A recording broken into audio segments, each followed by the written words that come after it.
Bien, hermanos, vamos a empezar en el verso 20, primero a los Corintios, capítulo 14, verso 20.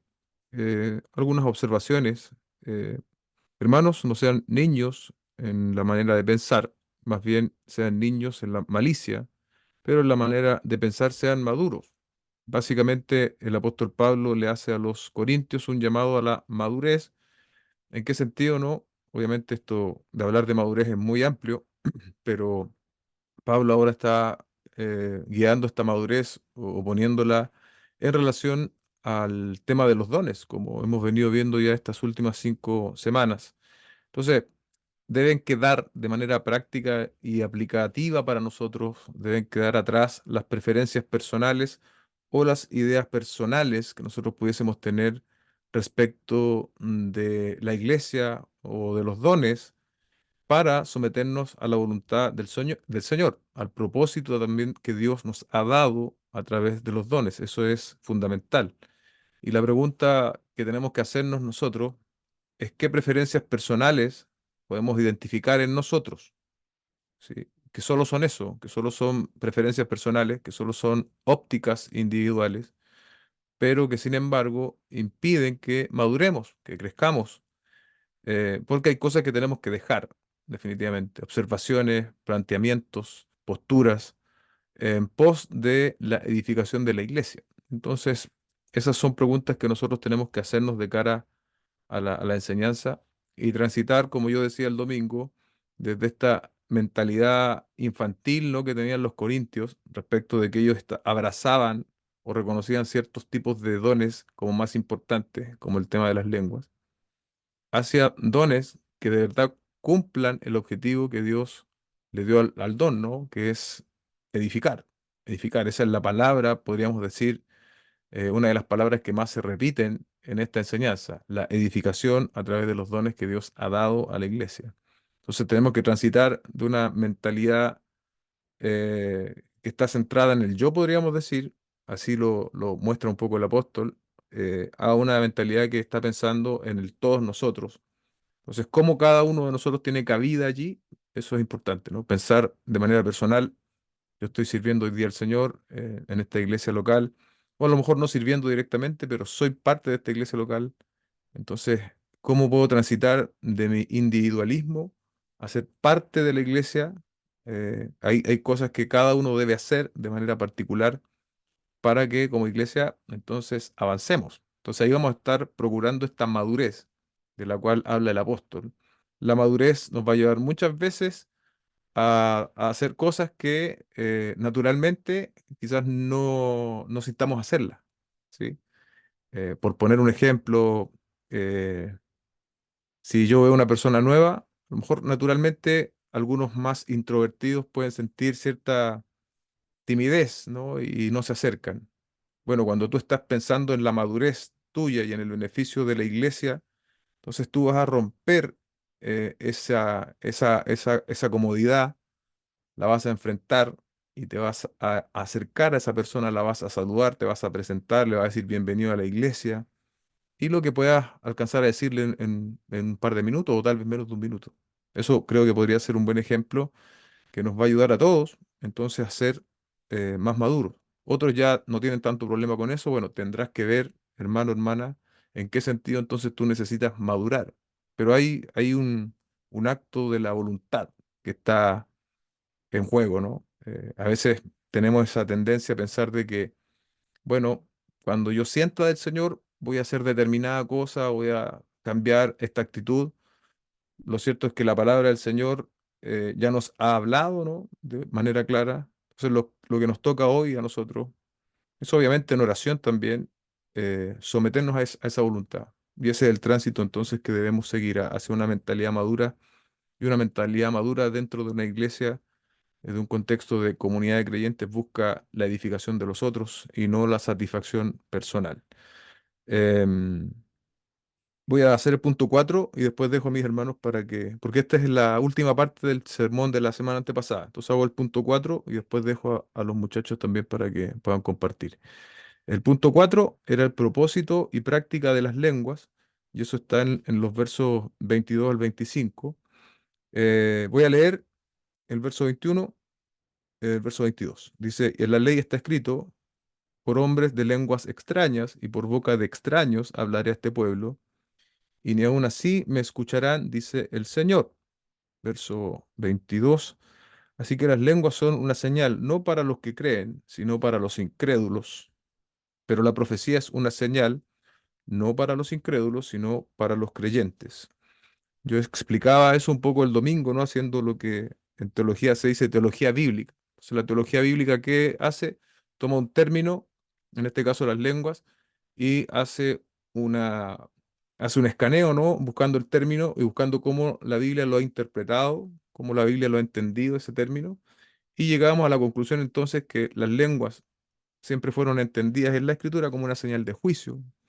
Citábamos ahí la historia de Babel, citábamos la historia del profeta Isaías, que es lo que Pablo está citando, y también la propia historia del pueblo judío al recepcionar el Evangelio en Hechos capítulo 2. Pero quiero añadir solamente para mejorar aún ese entendimiento, porque esto es algo eh, básicamente teológico. Entonces, esta Biblia, que es la Biblia de Estudio Teológico, tiene un comentario que me llamó la atención y quiero compartirlo respecto de este versículo. Déjeme buscarlo por acá.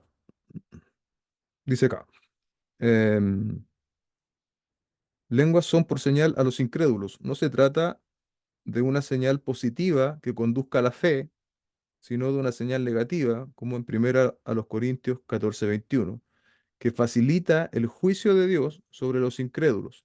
Las lenguas sin interpretación funcionan como una señal de juicio para los indoctos e incrédulos. Eso dice el texto, ¿no? Indoctos e incrédulos. Porque estos podrían concluir que los cristianos están locos. Ahí está esa señal de juicio, ¿no? Producto de que esa lengua no tenía interpretación, entonces ahí está la señal de juicio que el apóstol Pablo quería ver en el verso 22, que quería aplicar a los corintios. Porque estos podrían concluir que los cristianos están locos e irse de la iglesia para no volver. O sea, en ese desorden, los incrédulos miraban esa situación, decían, yo no tengo el menor interés por participar de esta locura, me voy de aquí. Más o menos lo que está diciendo este comentarista. Y ahora está ese contraste que vimos, ¿no? Una y otra vez en este capítulo, que es el contraste entre las lenguas y la profecía. Este autor dice, en cambio la profecía es señal a los creyentes. Su propósito fundamental es el provecho del cristiano, pero a diferencia de las lenguas, la profecía también ofrece el beneficio secundario de convencer al incrédulo, revelar lo oculto de su corazón y conducirlo a adorar a Dios. Cuando los creyentes ven esto, la profecía los alienta porque se dan cuenta de que Dios está obrando. En ese sentido, es una señal positiva de la bendición del Señor sobre la congregación. Una señal en la escritura puede ser positiva o negativa. Hay un poco para añadir a lo que decíamos el domingo, que ese es un tema bien teológico que merecía un tiempo importante en la explicación. Eh, bueno, yo ya les planteaba esas preguntas también respecto de nuestras actitudes personales. ¿Qué actitudes personales debiésemos considerar cambiar? Esa es una pregunta que eh, está en todo el texto que nosotros estamos enfrentando.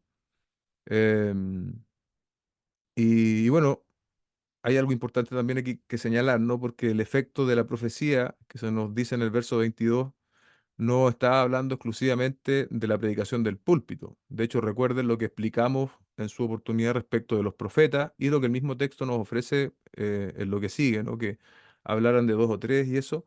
Entonces eso nos enseña que, claro, hoy día eminentemente o básicamente o fundamentalmente la profecía se ejerce en la forma de la predicación desde el púlpito, pero eso no quiere decir que sea única y exclusivamente allí.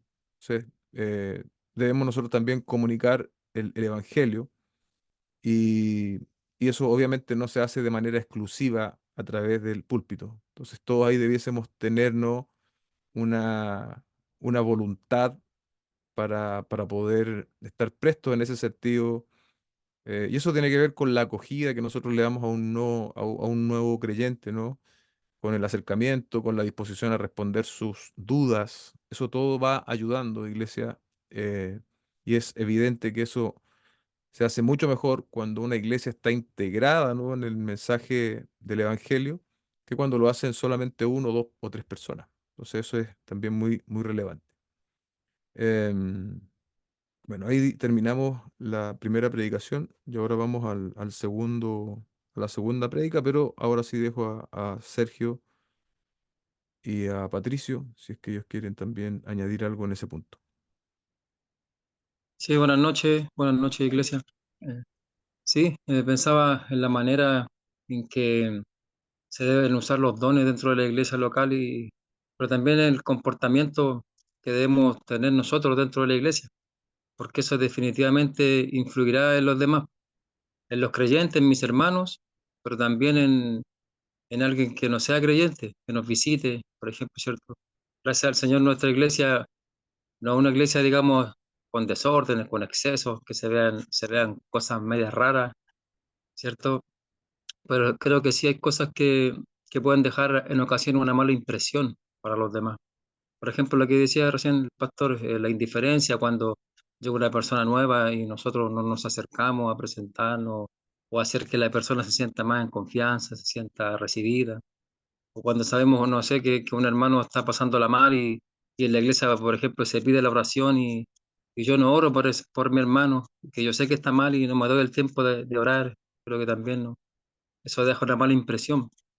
Creo que es muy importante en nuestra iglesia la unidad en la iglesia local. Primero, porque somos miembros, ¿cierto?, de un cuerpo y debemos estar siempre unidos. Eso es lo principal, porque Cristo es la cabeza, nosotros somos el cuerpo. Pero también para que cuando se proclame el Evangelio, cuando se profetice, ¿cierto? Y alguien responda en arrepentimiento y fe, ese alguien pueda ver en nosotros una iglesia unida donde nos gozamos con los que se gozan, donde lloramos juntos también cuando alguien la está pasando mal, y puede ver en nuestro comportamiento también a Cristo y el Evangelio. Eh, eso. Amén. Buenas noches, iglesia. Sí, bueno, en este último punto de la prédica anterior, vimos cómo la forma en que los corintios estaban hablando en lengua finalmente no ayudaba a nadie porque los creyentes no comprendían lo que se estaba diciendo y los no creyentes pensaban que quienes hablaban en lengua estaban locos. No sé si recuerdan, la semana pasada yo hablé que había ido a una iglesia en donde el predicador se puso a predicar en todo momento en lenguas y finalmente me imagino a la gente que pasaba afuera claramente eh, nos catalogan como locos por la forma. ¿Y cuántos de nosotros no conocemos este tipo de iglesias en donde se contribuye a hablar lengua, donde si no hablas lengua prácticamente estás en pecado, o el Señor no está contigo, y se insta a hacer este tipo de situaciones? Nosotros, bueno, pensando en una aplicación, nosotros cuando vamos a exponer el Evangelio, debemos exponerlo de una forma clara y debemos hacerlo con mucho orden, tal como nos enseña la palabra del Señor. Amén. Gracias, hermanos. Bueno, vamos entonces de lleno a la predicación que viene a ser la segunda parte de este capítulo 14. Eso comienza en el verso 26 hasta el verso 40.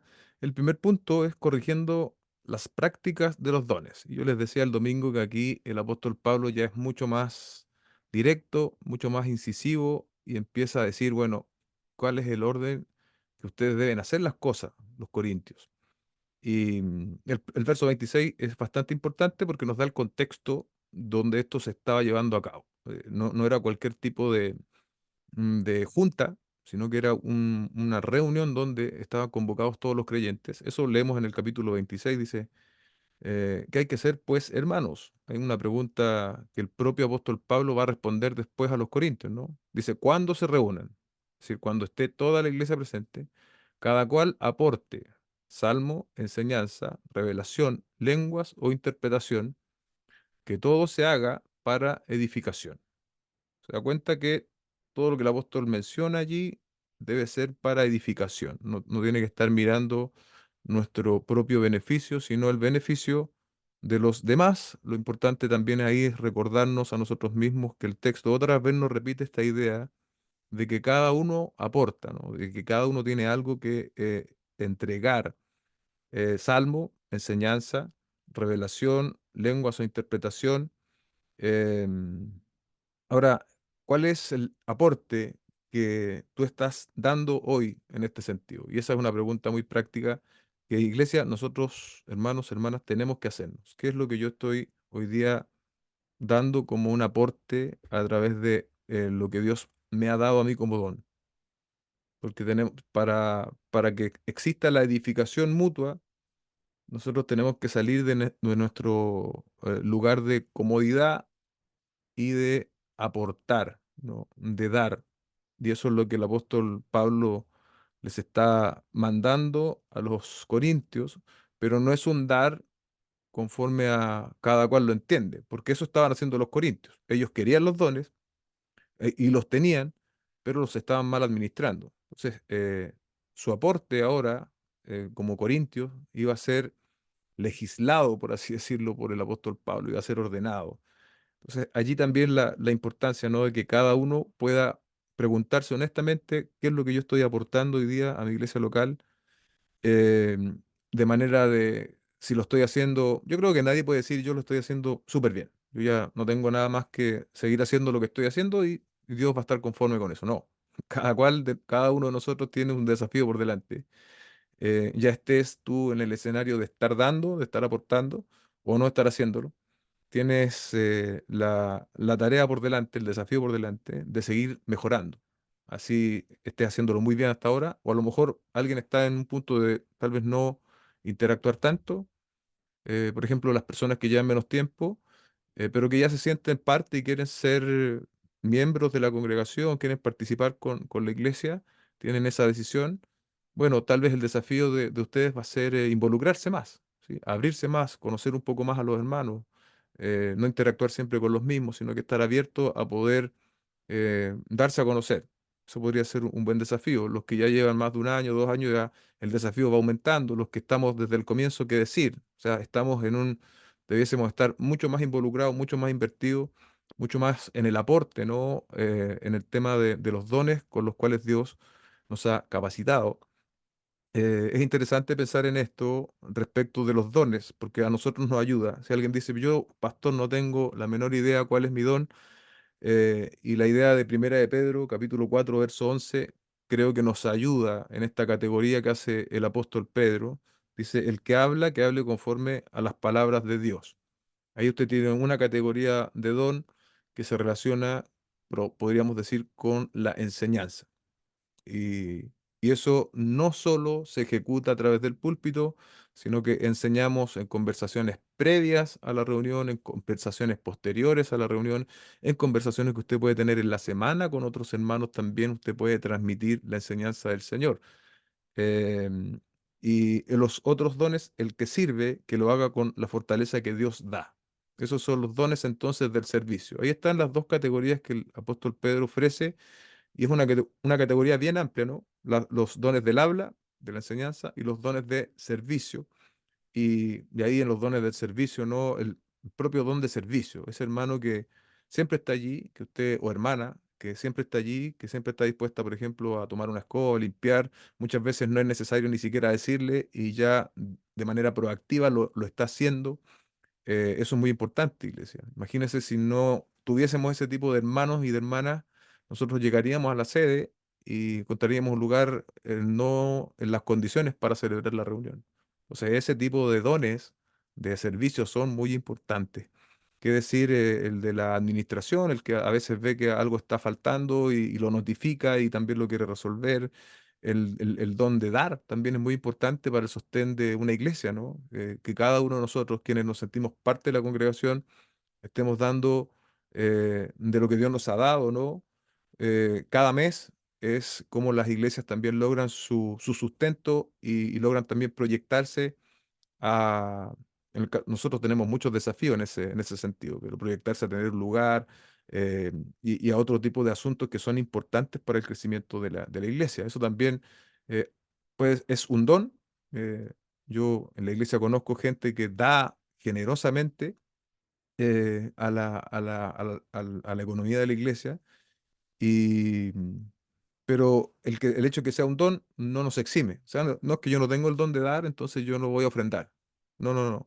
Tenemos también nosotros que involucrarnos en la economía de la iglesia, más allá si que tenemos el don o no, porque es un mandato del Señor. Nosotros no suscribimos con este tema del diezmo, ¿no? Pero sin embargo, muchas veces el concepto del diezmo como un 10% ayuda a muchos a poder tener un orden. Entonces, ya sea un 10, un 8, un 5 o lo que tú puedas, debieses tener un orden mensual que te ayude a tener el aporte a la congregación, tu ofrenda a la congregación como algo constante. Aprovecho también de decir eso que nunca está de más el mencionarlo. Sigo avanzando. Preguntas que yo hice el domingo, pero que también, como son de aplicación, vale la pena de nuevo hacerlas, ¿no? En este método que el apóstol hace, es bueno recordar y pensar en eso, capítulo 12, 13, el apóstol Pablo explica, hace metáforas, habla del amor, y luego viene entonces recién a esto de las normas que son tan necesarias en cada iglesia. También eso nos deja una enseñanza a nosotros de paciencia, de tacto, de sensibilidad, de empatía y de discipulado, de enseñanza, previo a exigir los cambios. Es un poco lo que el apóstol hace en los capítulos 2 y 13. Disipula, enseña, muestra, y luego que ha hecho todo eso, dice, hermanos, este es el orden que ustedes deben tener. Lo hace con seriedad, lo hace con amor, le dice hermanos, como decíamos el domingo. No desconoce ese vínculo que él tiene con ellos a través de la obra de Cristo. Y luego ya viene el orden de los que hablaban en lenguas, en ese contexto, ¿no? Verso 27, si alguien habla en lenguas, que hablen dos, o a lo más tres, y por turno, y uno interprete. Verso 28, pero si no hay intérprete, que guarde silencio en la iglesia y que hable para sí y para Dios. Las iglesias que hacen énfasis en este asunto de las lenguas, mm, generalmente no está este orden, no está este orden establecido, sino que todos hablan en lenguas sin ningún tipo de apego a lo que el Espíritu Santo ya ha revelado hace más de 2000 años atrás.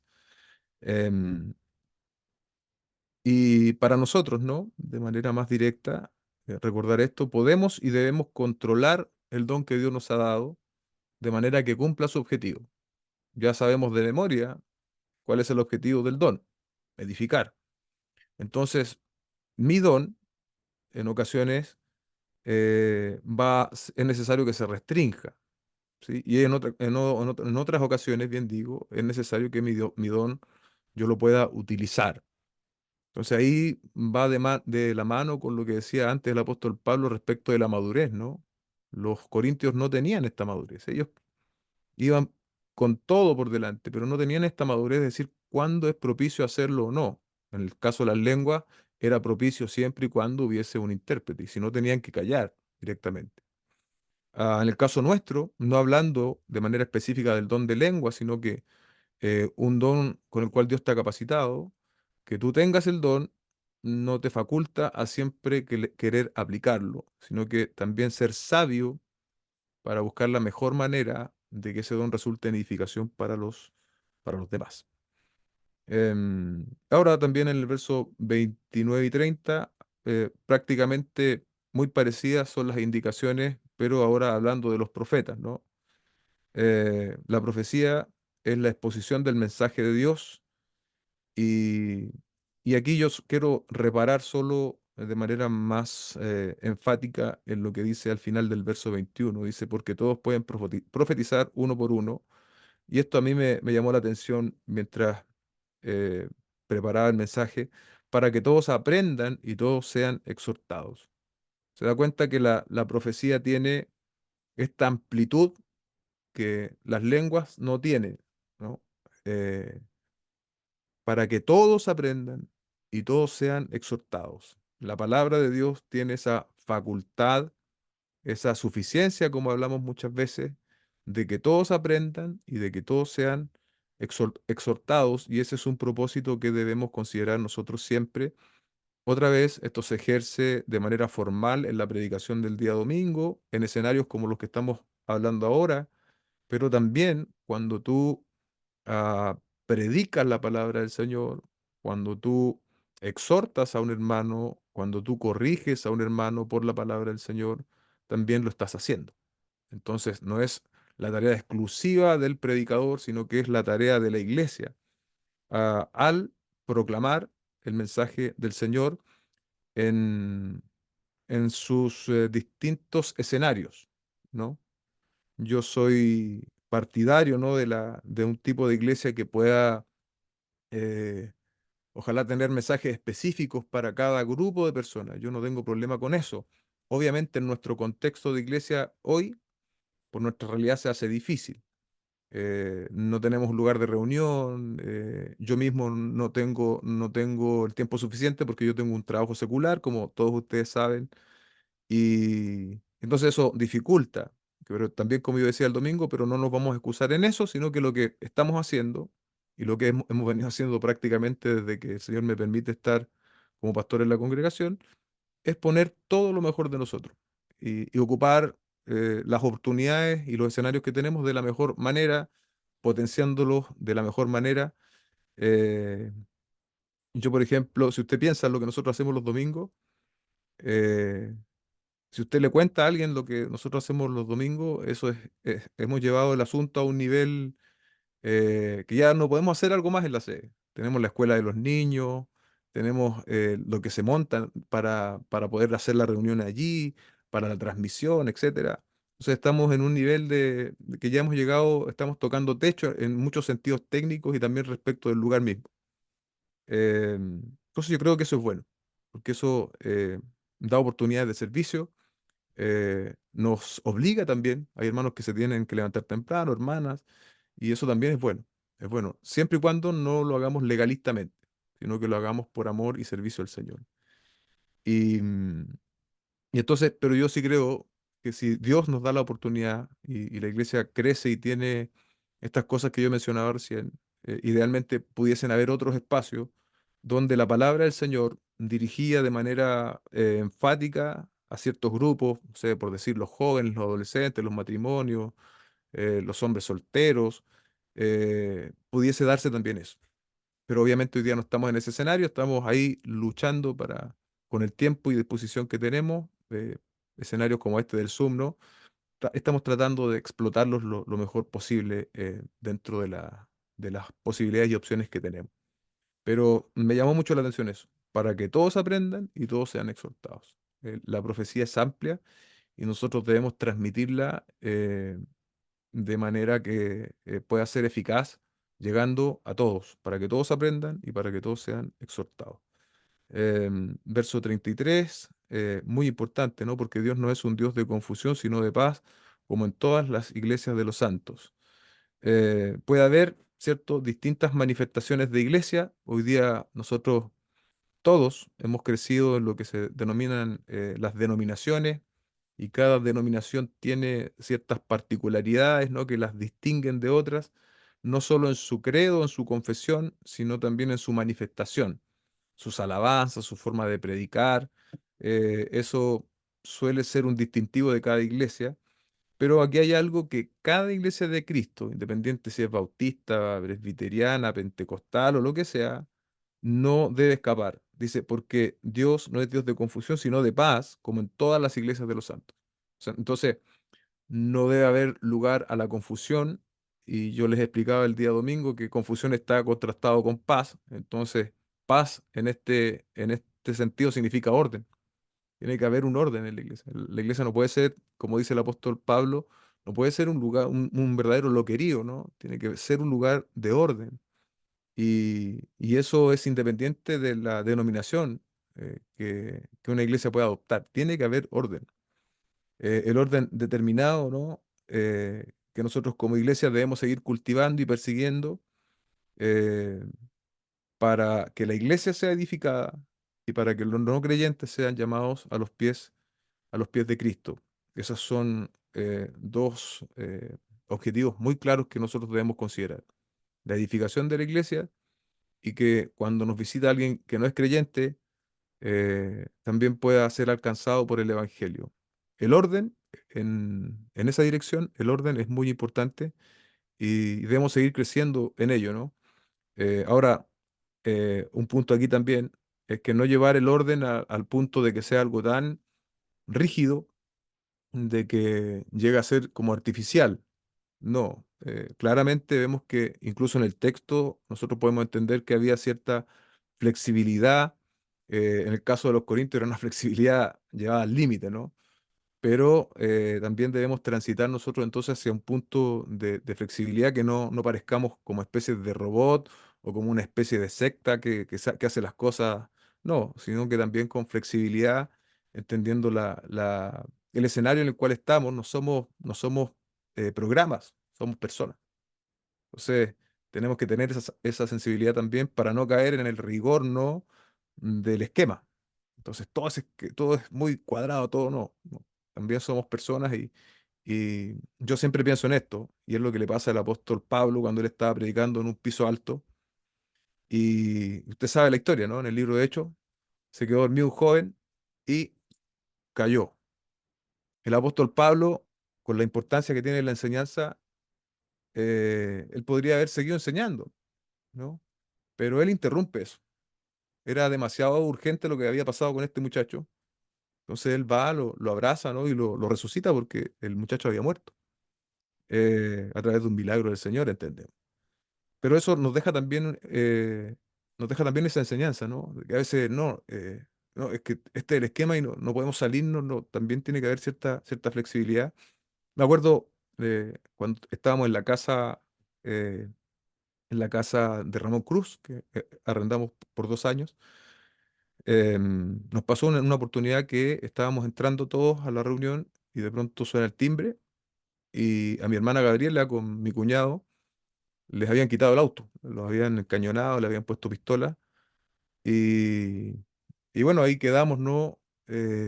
Salimos, lo típico que sucede, se llevaron el auto los delincuentes, pero obviamente nosotros no pudimos seguir con la reunión del día miércoles.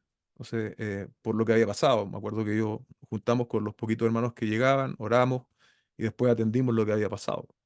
Entonces, en ese sentido también hay que tener flexibilidad. No sé si me explico con ese ejemplo que nos pasó a nosotros en la casa. Eh, Bien, dejo ahora a mis hermanos para que también compartan.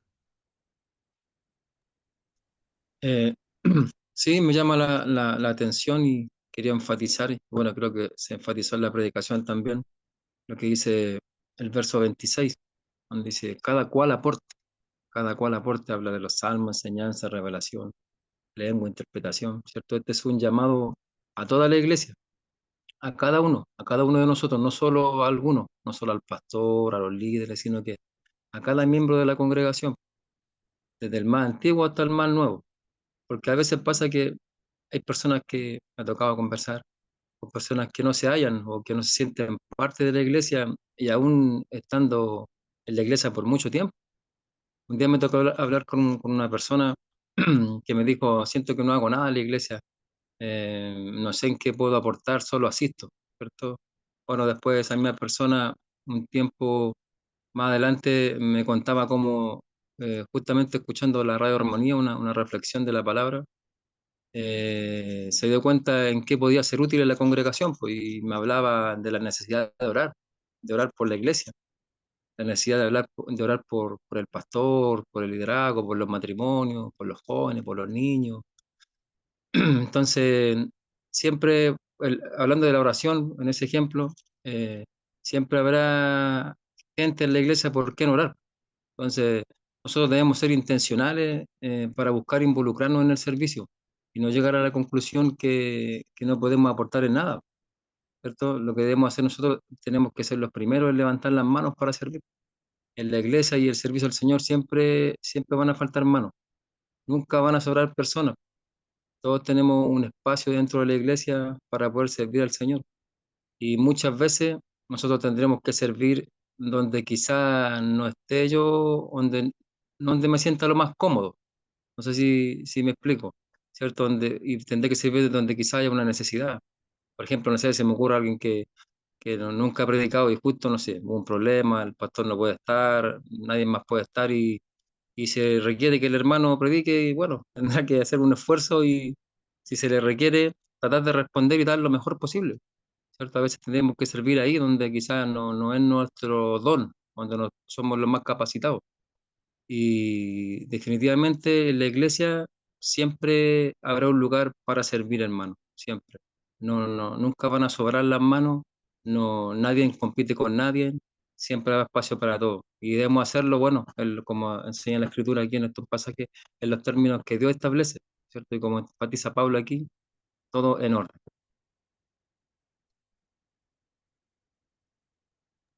Amén. En este segundo, bueno, en este punto, primer punto, respecto al orden de los cultos, sin haber conversado ahí con mi hermano Sergio, eh, a mí me gustaría especificar sobre que se haga, que todo se haga para edificación, justamente la continuación de lo que leía mi hermano. Y todo lo que se haga en la reunión debe ser para edificación. Y esto aplica para todos los ámbitos, no solamente es para el ámbito, no sé, lo más expuesto a la predicación. Quienes también sirven en aseo, quien también sirve limpiando el baño, todo es para edificación. Y no es menos importante uno u otro, o u otro más importante, sino que todo es importante para el servicio de nuestro Señor.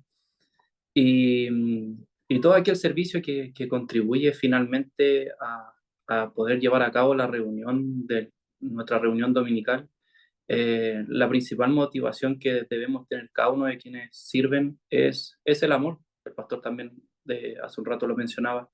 Es principalmente el amor que debemos tener primeramente hacia el Señor, por lo que ha hecho por nosotros, y también amor a nuestros hermanos, quienes están barriendo, también lo hacen por los hermanos para que lleguen a un lugar limpio.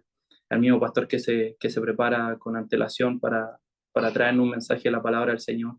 Todo se hace por amor a nuestro Señor.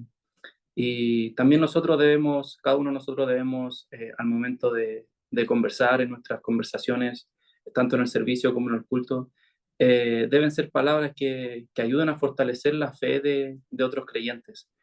Y todo lo que hagamos nosotros debe ser en armonía, debe ser en un orden.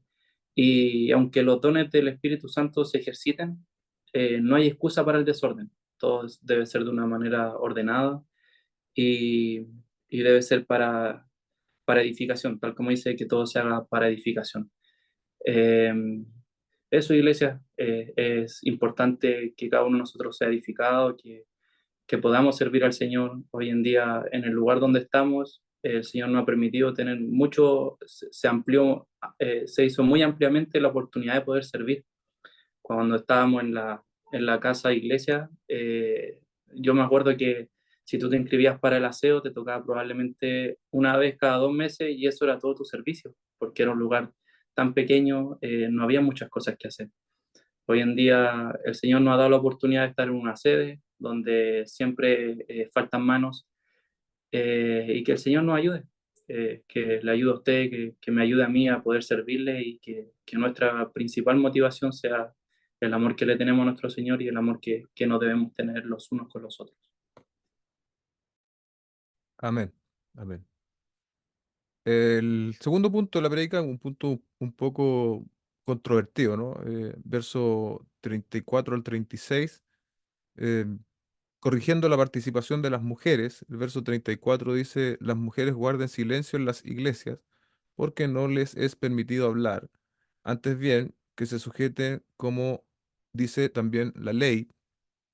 Em, bueno, aquí, hermanos, obviamente todos sabemos que hay distintas posturas o interpretaciones o entendimientos del texto en las iglesias que, por ejemplo, se practica el pastorado femenino. ¿Cómo se resuelve? Sencillamente se dice que esto es una cuestión de contexto de los corintios. Incluso se puede citar Gálatas para decir de que ya en Cristo no hay esclavo ni libre, no hay hombre ni mujer.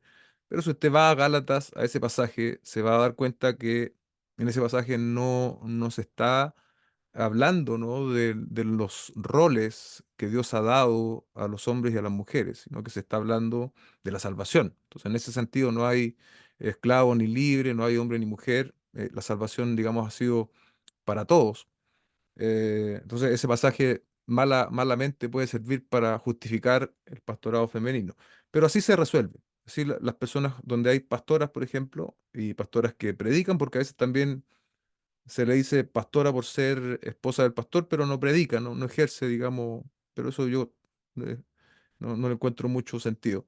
Pero en muchos lugares, en muchas iglesias, hay pastoras y predica los días domingos de manera igual como podría hacerlo un pastor. A la luz de este texto y el otro que mencionábamos nosotros antes, y ampliando y abriendo las escrituras, entendemos que no es correcto hacerlo. Ahora, no nos vamos a enemistar con una persona, ni la vamos a tratar de que es hereje por tener esa convicción, ¿no? El Evangelio es algo más fundamental, tiene que ver con la obra de Cristo.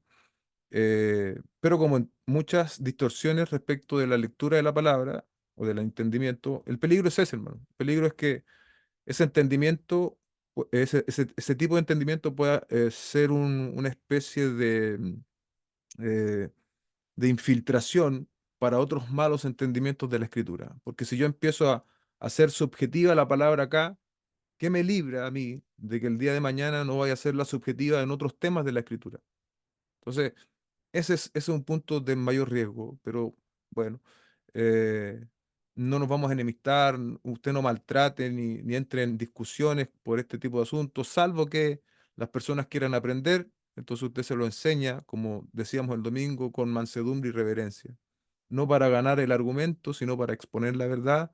Y recuerde que usted no es el que hace el cambio de la convicción o el entendimiento, eso lo hace Dios mediante su espíritu. Entonces lo que nosotros tenemos que hacer es hacerlo con mansedumbre, con reverencia, con amor, y Dios será quien convence o no a esa persona, eh, si es que está mal doctrinalmente en puntos, en asuntos como este. Solo para recordarles y para que entendamos esto también es muy teológico, pero yo no puedo saltarme el texto, por mano. Yo no puedo estar en el verso 33 y saltarme al 38. Y eso también, a pesar de que no estamos en la expositiva de Corintios, pero sí tratamos todos estos capítulos de manera expositiva, y también cuando predico yo, cuando predica Sergio, independiente de que vamos a un texto en particular, siempre es expositivo, siempre estamos dándole valor a lo que el contexto nos enseña. Entonces siempre está ese lente de lo que hoy día se llama predicación expositiva. Em, entonces, solo para recordarles algo que yo les explicaba el día domingo, ¿no? Hay que diferenciar lo que es un contexto particular, una característica particular en Corinto, versus cuando la escritura nos lleva a un argumento que es inmutable. Aquí vemos ese argumento inmutable porque al final del verso 34 el apóstol Pablo nombra a la ley, no nombra algo particular de Corinto, no nombra un problema específico en Corinto, él se basa en la ley. Y lo otro también, no es que la mujer no pueda decir amén, no es que la mujer no pueda intervenir, por ejemplo, cantando, porque alguien, no, pues si acá dice guarden silencio en la iglesia, o sea, no puede decir no. Y ahí explicábamos también eso el domingo, ¿no? Porque en primera a los Corintios capítulo 11 el apóstol Pablo había dicho que las mujeres podían orar o profetizar, pero que tenían que tener una señal de autoridad, ¿no? Esa señal de autoridad, estar sujeta, era un velo en ese contexto. Hoy día es bien raro esto porque yo conozco iglesias que usan el velo y son las mismas iglesias que tienen pastora. No siempre, hay iglesias también que son más tradicionales, que usan velo y no tienen pastoras, pero yo conozco iglesias que usan velo y que tienen pastora. Entonces ahí usted no entiende cómo se respeta una norma en un mismo, digamos, texto, primero a los Corintios, se obedece esto del velo, pero después usted ve que el domingo hay una pastora que está predicando. No hay una coherencia, digamos, respecto del entendimiento de la escritura en un mismo texto. Entonces eso llama la atención. Eh, ¿Cómo lo resuelven? No sé, no he tenido la oportunidad de preguntarles cómo resuelven esa discusión allí entre esos dos textos. Esta prohibición entonces no es absoluta, no puede ser absoluta.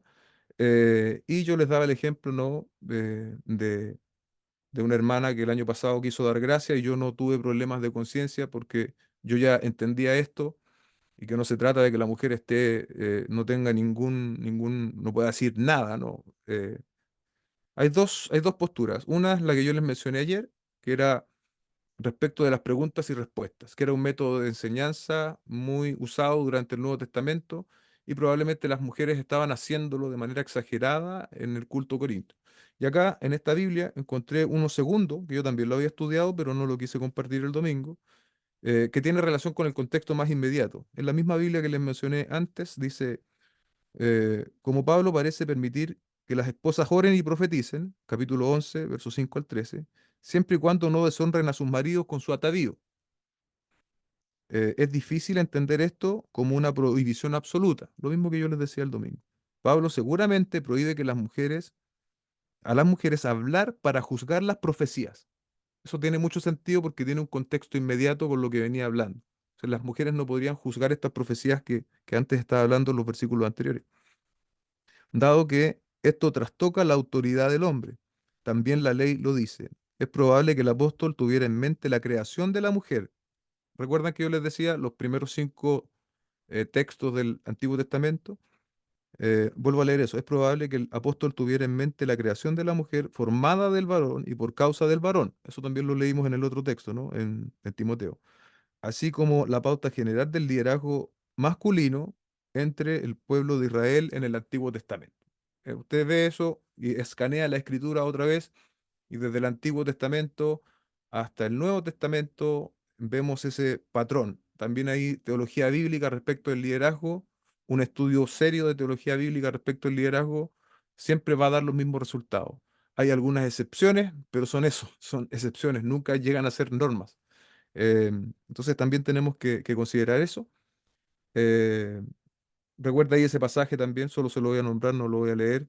Primera de Timoteo capítulo 2 versos 11 al 14. eh, Precisamente en el 13 dice, porque Adán fue creado primero y después Eva, argumento de diseño también inmutable. La evidencia en toda la escritura es clara también. Verso 35, y si quieren aprender algo, pregunten a su marido en casa, porque no es correcto que la mujer hable en la iglesia. Entendemos a qué hablar se refiere, ¿no? En el contexto particular. Y yo también les decía que tanto el machismo como el feminismo son ideologías contrarias al plan original de Dios, donde tanto el hombre como la mujer tienen la misma dignidad, el mismo valor, y en lo que usted tiene que pensar siempre, en que Jesucristo murió por hombres y por mujeres. Es decir, el santo Cordero de Dios, eh, que vivió de manera perfecta, murió por hombres y por mujeres, entonces tenemos el mismo valor, la misma dignidad delante del Señor, pero hay algo diferente respecto de lo que Dios estableció como diseño para el liderazgo. Eso no hace al hombre más importante que la mujer, le hace distinto. ¿Qué haría la iglesia sin la participación de las mujeres? Sería muy difícil la realización de la iglesia como tal. Y también, ¿qué haría la iglesia sin la participación de los hombres? Que es un poco lo que dice el feminismo, ¿no? Llevado a la realidad de la iglesia. También sería, hay complemento, iglesia. Hay complemento entre hombres y mujeres. Dios nos diseñó de esa manera y obviamente eso también se lleva a la realidad de la iglesia, a la realidad de la familia. Entonces, tenemos el mismo valor y somos importantes de maneras diferentes en lo que dice relación al funcionamiento, pero hay un orden que Dios estableció de manera clara. Hay otros hermanos que no lo entienden así. No vamos a entrar en discusión. Si usted tiene la oportunidad de enseñar esto y si ellos lo quieren aprender, enséñelo. Pero tampoco creo que sea muy sano muchas veces buscar estos temas para entrar en confrontación, porque los resultados suelen ser más bien negativos en general. No sé, hermano Patricio, si quieren añadir algo en este punto, que es un punto bien teológico, pero también yo lo veía necesario, lo hemos hablado en otras oportunidades, pero hablarlo de manera oficial en el culto del día domingo creo que hace un punto bien importante para nosotros como iglesia y también todo esto que hemos hablado de los dones viene a cerrar también algo que no estaba bien delimitado y lo hemos hecho gracias al Señor al enfrentar este pasaje. Sí, sí, pastor. Bueno, lo que usted hablaba es lo mismo que estaba meditando, ¿cierto? Vemos en la palabra del Señor un orden que Dios establece para el desarrollo de la iglesia. Dios ha dado al hombre el liderazgo de la iglesia. También lo vemos en la familia, ¿cierto? Como Dios ha dado el liderazgo al hombre y a la mujer, un rol de ayuda idónea. En este pasaje que usted hablaba del argumento que da Pablo de la ley, también en 1 Timoteo 2 vemos el argumento de la creación del hombre y de la mujer, ¿cierto? Adán fue creado primero. Creo que hoy en día con todo este movimiento que se da del feminismo y el impacto que ha tenido en la sociedad y también en la iglesia, ¿cierto? Lo que deben hacer, creo yo, nuestras hermanas, nuestras esposas, las mujeres de la congregación de nuestra iglesia local, es llenarse de la escritura, llenarse de Cristo y encontrar gozo y propósito en el rol que Dios ha dado a las mujeres, ¿cierto? Porque un rol digno. Dios es mucho más sabio y Él ha ordenado a su iglesia de esa forma, de esa manera. Nosotros también los varones, como usted decía en la predicación, debemos tomar el desafío y la responsabilidad del liderazgo, ser valientes en eso. Y como también decía en la prédica, y si nuestras esposas nos sobrepasan en conocimiento, nosotros debemos procurar crecer más. Y las mujeres también ayudar a sus esposos a crecer. Y no solamente hablando del matrimonio, sino que el hermano que es soltero, la hermana que es soltera también debe procurar vivir de esta forma que Dios estableció en la palabra. Que simplemente enfatizar lo que usted dijo en la predicación, en la última parte, creo, de este punto. El Señor murió por hombres y mujeres, pagó el mismo precio, tenemos el mismo valor, tenemos la misma dignidad, pero con diferentes roles, ¿cierto? Y debemos glorificarlo obedeciendo y cumpliendo el rol que Él ha dado a cada uno. Y eso. Amén. En estos pasajes vimos cómo el pastor también nos enseñaba que está bajo un contexto y gran parte de Primera de Corintios se trata de orden y de una estructura de cómo debe ser la iglesia. Y aparentemente había mujeres en donde interrumpían esto, sobre todo que la iglesia en Corintio era bien caótico su servicio. Y el pastor dejó muy claro sobre el rol que tienen las mujeres en la congregación y su gran importancia que tienen dentro de nuestra iglesia. Eh, las mujeres son de vital importancia en nuestra congregación y no deben permitir ustedes que el diablo les ponga en la cabeza de que ustedes son menos o que ustedes valen menos o que el Señor no murió por ustedes. El pastor nos dejó muy claro a través de la palabra del Señor que el Señor murió tanto por mujeres como por hombres y hoy en día todo lo que es la ideología en este mundo hace creer que si no haces las mismas cosas del hombre, eres inferior o debería hacerlo. Simplemente es el diseño del Señor, es el diseño de Dios que Él así lo ha establecido y no se sientan en menos por esto. Eh, hay mujeres, yo conozco que hay mujeres que enseñan a niños, que enseñan a otras mujeres. Lo único es que no debe ser a toda la congregación, no es más que eso, y es simplemente el diseño de Dios, pero como ya les dije, no deje que en su mente se plante la idea de que usted vale menos, de que usted no sirve, de que usted no hace una obra, no puede hacer una obra. Muy por el contrario, es de vital importancia para que nuestro culto se pueda llevar a cabo en todos los ámbitos. Así que eso, no se sientan desanimadas las mujeres y el Señor también murió por ustedes, también la ama. Yo no veo, por ejemplo, que el Señor me ame más a mí que a mi esposa o a mi hija. El Señor también murió por ellas y también murió por mí y debemos glorificarle por eso. Amén. Amén. A modo de conclusión, aquí voy a ser más breve, hermano, ya nos está alcanzando la hora. Se anticipa la negativa, ¿no?, de la Iglesia Corintia. Lo que pasa en general con la vivencia o cómo se hace iglesia, es que eso se enquista en nosotros. En la realidad corintia nosotros también probablemente lo vivimos hace 7 años cuando por gracia del Señor yo empecé a liderar toda la congregación y ya no solo los jóvenes. Y el Señor también nos propició un cambio, ¿no?, hacia un énfasis escritural. Y veníamos nosotros con muchas cosas. Entonces la práctica se termina siendo parte de ti. Y entonces como que el apóstol Pablo anticipa esto en los Corintios, cierta resistencia, ¿no? Y él les dice en el verso 37, si alguien piensa que es profeta espiritual, reconozca que lo que les escribo es mandamiento del Señor. O sea, no es como la opinión de Pablo, porque también la teología liberal hace eso. Bueno, dice acá, esto es lo que dice Pablo. No, es lo que dice Pablo, pero inspirado por el Espíritu de Dios. Por lo tanto, no es solamente la idea de Pablo, es la idea de Pablo que inspiró el Espíritu de Dios. Por lo tanto, el mismo apóstol en este punto lo reconoce, dice, es mandamiento del Señor, no es algo para buscar alternativas o para ver si lo obedecemos o no, es mandamiento del Señor respecto de todo lo que hemos venido viendo, pero de manera más cercana respecto de los profetas, de los que hablan en lenguas y del tema de las mujeres. Es mandamiento del Señor. Verso 38, pero si alguien no reconoce esto, él no es reconocido. Es decir, si es que no acata el mandamiento, bueno, en realidad, hermano, parece que tú no eres tan hermano, por así decirlo. No eres reconocido como espiritual porque estás desafiando el mandamiento de Dios. Es un poco lo que el apóstol quiere retratar. Eh, Verso 39, ¿no? Es la idea también que domina el texto, por tanto, hermanos, anhelen profetizar. Ya hemos dicho una y otra vez por qué, porque el que profetiza edifica, exhorta y consuela, y no prohíban hablar en lenguas, en un contexto donde el don de lenguas estaba en vigencia y donde tenía cierta utilidad siempre y cuando hubiese alguien que interpretara, porque si no, la orden es clara, era más bien callar. ¿Qué debemos hacer nosotros como iglesia? Esto está muy vinculado con la palabra del Señor, con la suficiencia que tenemos en ella.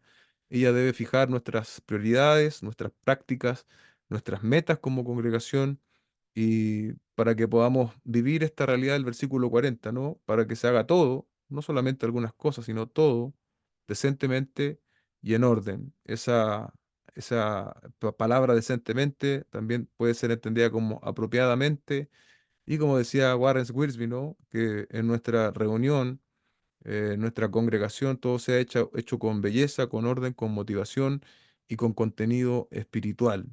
Sabiendo que estamos en la presencia del Señor y teniendo en cuenta, ¿no? Que es Dios mismo a quien nosotros estamos adorando. Cuando adoramos juntos como congregación, le estamos adorando a Él. Cuando compartimos la palabra, estamos compartiendo su palabra. En este caso, los que predican y también los que escuchan. Y eso supone de nuestra parte una gran devoción, un gran respeto por lo que estamos haciendo, porque lo estamos haciendo en la presencia del Señor.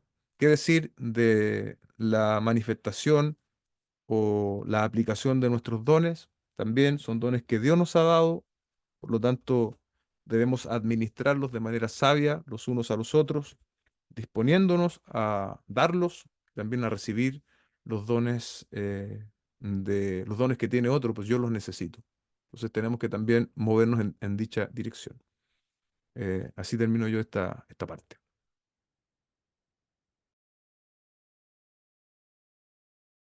Sí, de forma muy breve, Iglesia, bueno, la palabra del Señor tiene que ser la que cambie nuestra vida, nuestras conductas.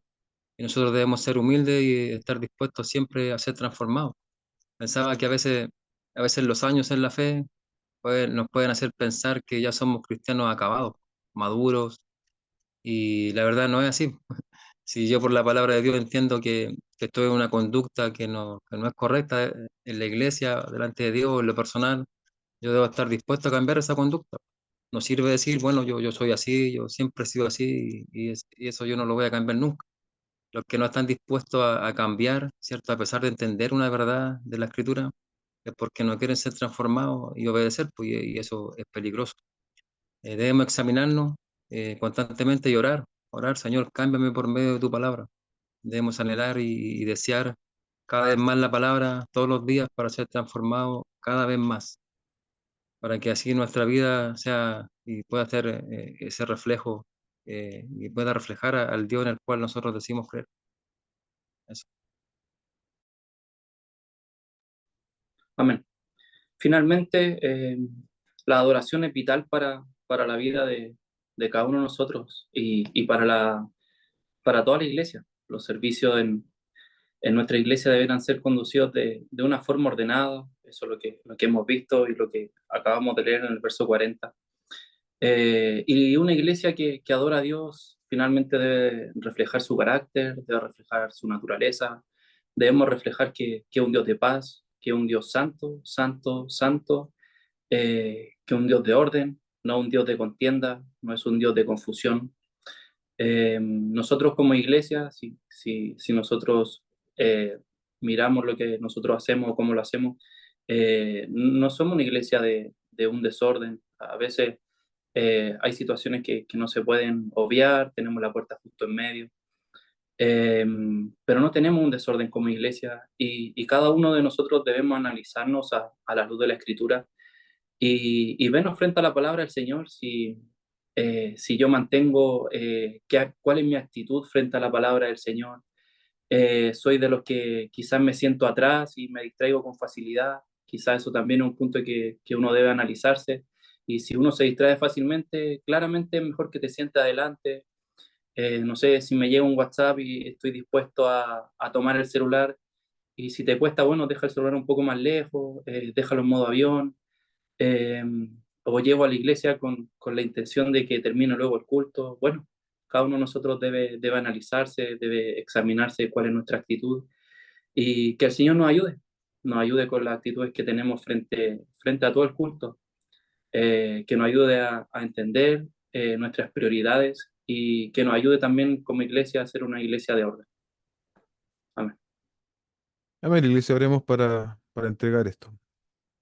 Padre, en el nombre de Jesucristo, te damos gracias. Hemos finalizado así, Dios, esta pasada, ¿no? En estos 3 capítulos de Primero a los Corintios. Te pido, Dios, que podamos ahora poner por obra tu palabra, Señor, y que no haya en nosotros orgullo, no haya en nosotros, Señor, autosuficiencia o autocomplacencia, Señor, con lo que hemos hecho o alcanzado, sino muy por el contrario, entendamos que aún tenemos mucho por crecer, mucho por avanzar. Aún hay un análisis, como decía muy bien Patricio, personal que cada uno debe hacer para que cuando esos cambios, esas reformas individuales se manifiesten, entonces la iglesia va a comenzar a crecer, va a comenzar a madurar, Señor, a un nuevo nivel de compromiso y de madurez que va a beneficiar a la iglesia como tal. Y como dice el apóstol Pedro, ¿no? Ahí el nombre de Jesucristo sea glorificado a través de esa manifestación de dones, Señor, en nosotros. Que prime el amor, Señor, que el amor sea lo que nos dé la fuerza, por así decirlo, la energía, el combustible para hacer las cosas, para poder servir con nuestros dones, Señor, y podamos así cumplir el propósito con el cual tú nos has equipado. Gracias por la iglesia, gracias por la linda asistencia que hay esta noche también aquí en el Zoom. Te pedimos, Señor, que sigas trabajando en nosotros con la paciencia que lo has hecho hasta ahora. En el nombre de Jesús, oramos. Amén y amén.